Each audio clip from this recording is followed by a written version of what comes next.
About a month ago, I attended a funeral with my wife, Jen.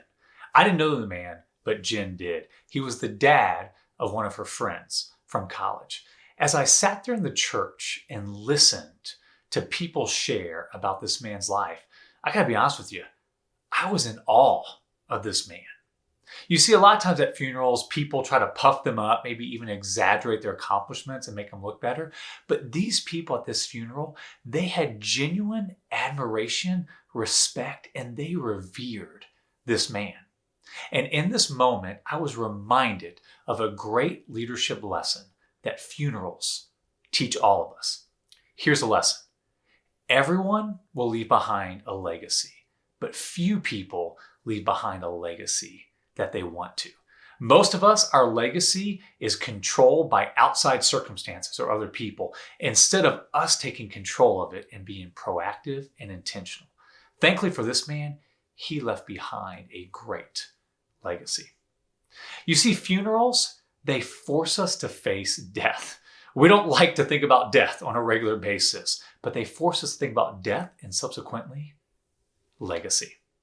Now, when I do executive coaching, the first session that I do with every individual is what we call a funeral experience. Authors like Stephen Covey and Craig Rochelle and even David L. Cook, who wrote 7 Days in Utopia, they have all written about the funeral experience. So what you do is the first questions that I ask them are about their future funeral. So I ask them, what do you want written on your epitaph?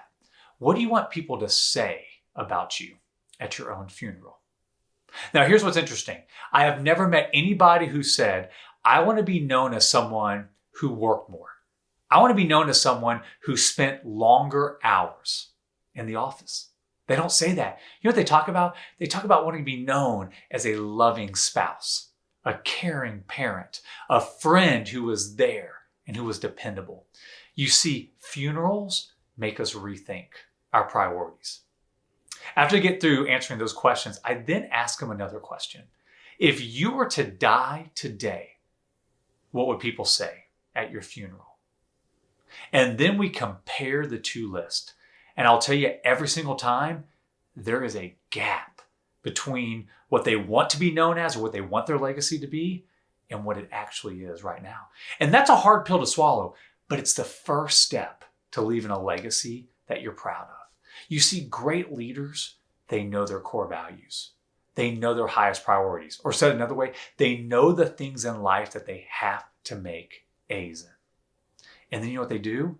They make sure that their schedule, their time, their actions match it up with their priorities. And then occasionally, they review their list of priorities and they make small course corrections so they do not get way off the path, so that they can accomplish their priorities and leave behind that legacy.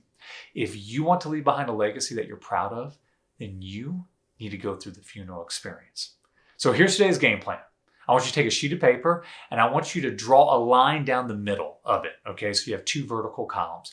On the left side, I want you to write down and answer, what do you want written on your epitaph and what do you want people said at your funeral? Then when you get done, on the right side, I want you to write down, if you were to die today, what would people say at your funeral? Then compare the list. The items that match up between both of those columns and you're proud of those, celebrate it. You're already doing a great job of leaving behind a legacy that you're proud of.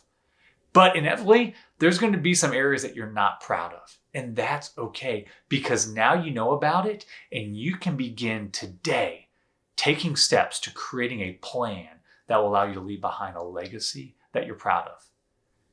And I will tell you this, the first place you need to start with that plan is your schedule. You see, the things that are highest priority in our life should be scheduled so that we can accomplish them. Let me leave you with our tweetable lesson. It's by author and speaker Craig Rochelle.